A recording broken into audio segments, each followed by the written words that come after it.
Undercover CEO orders a pizza in his own shop and can't believe what he hears from two employees. The dim lights of Tony's Family Pizza flicker slightly as the evening rush picks up. Families chatter at tables, the scent of melting cheese and tomato sauce wafting through the air. Behind the counter, a young man fumbles with a pizza box while another employee laughs.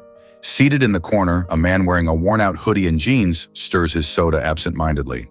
His name is Tony Romano Jr., the CEO of Tony's Family Pizza, a business started by his grandfather decades ago. After months of bad reviews and plummeting sales, Tony had decided to go undercover as an everyday customer to find out the truth. Tony's grandfather, Antonio Romano Sr., had immigrated to the United States with nothing but a secret family recipe and a dream.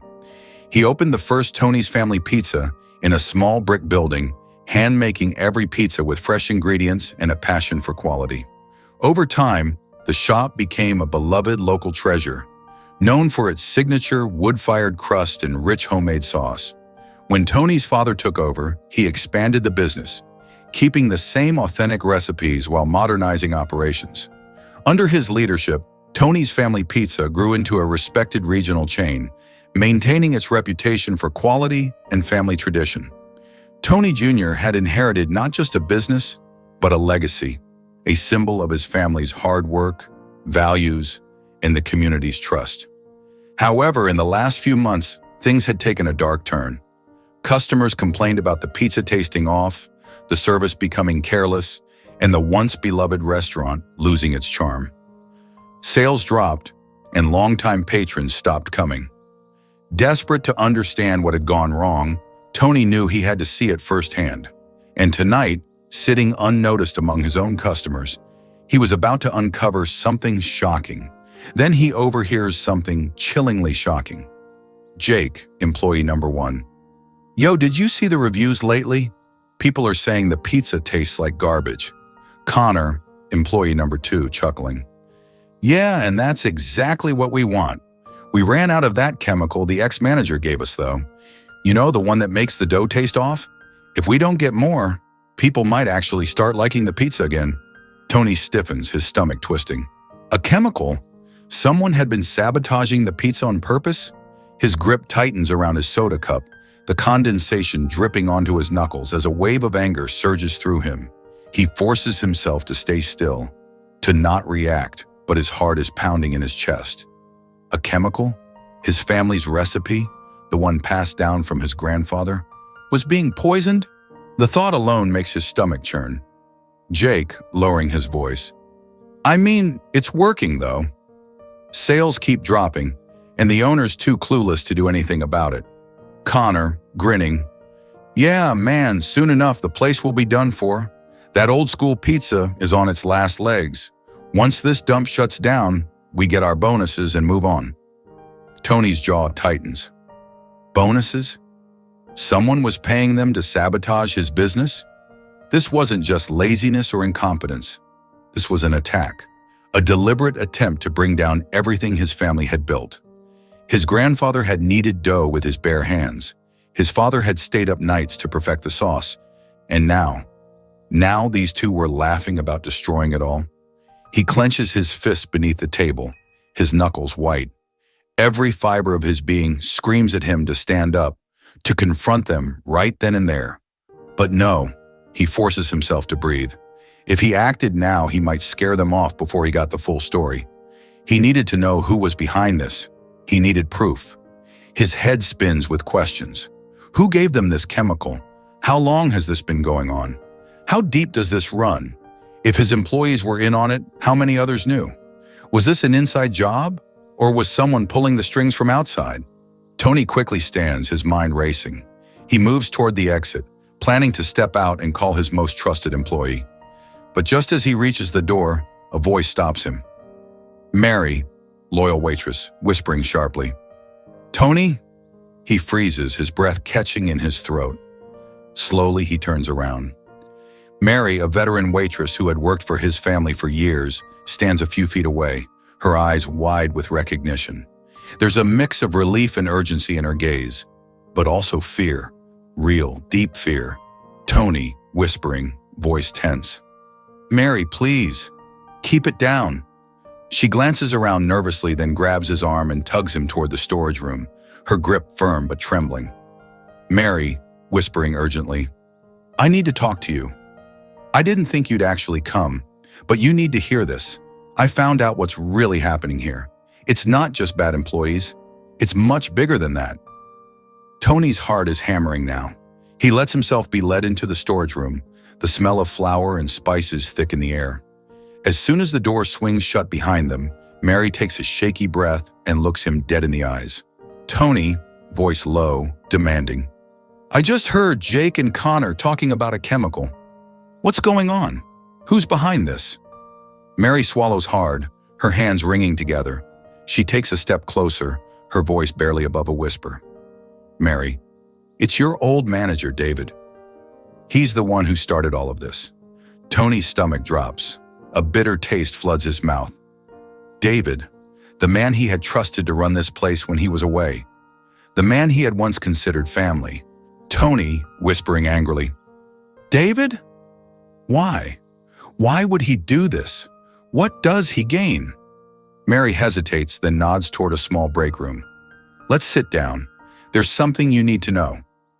Tony follows her, every step feeling heavier than the last. The moment they sit, Mary's hands grip the edge of the table, her knuckles white. Mary, whispering shakily, David was hired by a franchise pizza company, one that wants to expand into this area.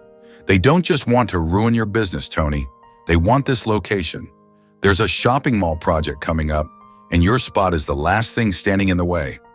They paid David to destroy your reputation so they can buy you out cheap. Tony's fists clench. His heart pounds. His family had built this business from nothing. His grandfather had spent decades kneading dough with his bare hands. His father had worked long nights to keep it afloat. And now someone was trying to wipe it out like it never existed? Tony sat in the dimly lit office, his hands clenched into fists. The truth about David burned in his mind like a wildfire. Mary sat across from him, her face pale, her fingers nervously gripping a coffee cup. They had pieced it all together. David, once a trusted manager, had sold out the very business that had given him everything. David had been with Tony's Family Pizza for nearly a decade. At one point, he was like family, the right-hand man Tony had relied on. But when Tony's father passed and he took over, David had started acting differently. He questioned every decision, resisted the small changes Tony made to improve the business, and had even expressed frustration when Tony refused to sell the restaurant to an interested buyer. Now it all made sense. David had been offered a deal by a national franchise pizza company looking to expand into the area. They wanted Tony's Family Pizza gone because its reputation was too strong. It was a local favorite, and its presence would make it harder for their chain to dominate the market. They needed it to fail so they could buy it for pennies and build their newest flagship store in its place. The offer was simple. If David could quietly sabotage the restaurant, drive customers away, and tank its reputation, he'd be paid a massive sum once Tony was forced to sell. And David, blinded by greed, had accepted. Tony, clenching his jaw. So all of this, the bad food, the chemicals, the fake bad reviews, it was all part of the plan? He was destroying my family's legacy for money? Mary, nodding, voice tight with anger. He doesn't care about this place, Tony. He never did. He saw it as a stepping stone. And now he's willing to burn it to the ground if it means walking away rich. Tony wasn't going to let that happen. He wasn't just fighting for a business. He was fighting for his grandfather's dream, his father's hard work, and every loyal customer who had supported them over the years. He and Mary devised a plan to expose David and the franchise's dirty tactics, and they had to act fast before more damage was done. Gathering evidence. Mary had already overheard conversations between Jake and Connor, but they needed more proof. Over the next few days, they worked in secret, collecting every shred of evidence they could find. They installed a small recording device in the break room, capturing conversations of employees who openly discussed their involvement. The recordings revealed how David had manipulated them into going along with his scheme, promising them higher pay and job security under the franchise. Some employees even admitted they had been instructed to use expired ingredients, and oversalt the sauce to make the food unappetizing. Tony also took photos of shipments arriving in the back, specifically the ones containing the strange chemical David had introduced into the recipes. He found invoices showing the chemical was ordered in bulk, but wasn't listed under normal food ingredients. It had been labeled under a vague category, making it look like a harmless kitchen supply. He took copies of financial transactions that showed David had been receiving payments from an unknown source, presumably the franchise company funding the sabotage. Rallying the team. Tony knew he couldn't do this alone. He reached out to former employees, those who had been mysteriously fired or pushed out. One by one, they shared similar stories. David had forced them out when they questioned his new practices, replacing them with workers who wouldn't ask questions. Some of them had been waiters who noticed the customers' growing dissatisfaction and raised concerns, only to be dismissed. Others had been kitchen staff who refused to alter the recipes and were given ultimatums: comply or leave. The more Tony listened, the clearer it became that David's plan had been set in motion long before Tony even realized something was wrong.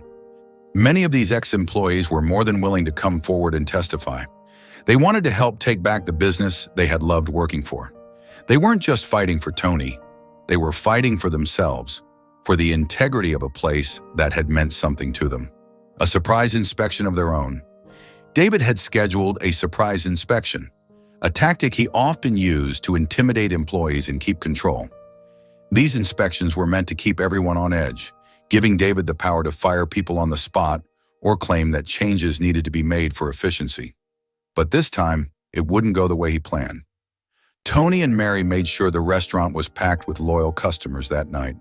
Word had spread quietly among their trusted regulars. Something big was about to happen. Hidden cameras were placed strategically around the restaurant, ready to record the confrontation. The former employees who had gathered evidence were waiting nearby, prepared to step in if needed. The day of the inspection arrived. Tony sat at a booth, disguised just as he had been when he first went undercover. Mary watched from the counter, tension radiating off her. Then the door swung open and in walked David, his usual smirk of arrogance plastered on his face. David, crossing his arms. "All right, let's see how bad things have gotten here. Wouldn't be surprised if the doors were closing soon." Tony stood, pulling off his hoodie. The entire room seemed to shift as employees and customers recognized him. David's smirk faltered. Tony, voice steady, powerful. "Oh, they won't be closing, David. Not today, not ever.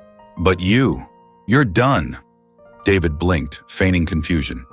"Tony? What are you?" Before he could continue, Mary pressed a button on her phone. The sound of Jake and Connor's conversation filled the room. "Jake," recorded audio. "Yeah, and that's exactly what we want.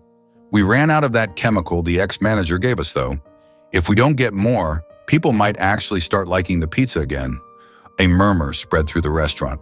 Customers turned to each other in shock. Employees shifted uncomfortably. David's face drained of color. Tony stepping closer. "That's your voice on that recording, David. Your employees, your plan. We know everything. The chemicals, the forced layoffs, the franchise deal. You sold out this business for a quick payday, but now you're going to answer for it." David's eyes darted around the room. "This is ridiculous. You can't prove anything." Mary tossed a folder onto the table in front of him. "Actually, we can. Financial records, signed agreements, witness statements. It's all there, David." Before David could react, two uniformed officers stepped forward. Tony had already reported the tampering to the authorities. Food contamination was a serious crime, and David had left a trail of evidence. "Officer," firmly, "David Mitchell, you're under arrest for food tampering, fraud, and conspiracy to commit business sabotage." With David gone and the truth exposed, Tony wasted no time rebuilding. The restaurant underwent a full renovation, the original family recipes were restored, and the community rallied behind him. Customers returned in droves, and within months, Tony's Family Pizza wasn't just back, it was thriving. As Tony stood in the newly remodeled restaurant, watching families laugh over steaming slices of pizza, he knew one thing for certain: his grandfather's legacy would never be for sale.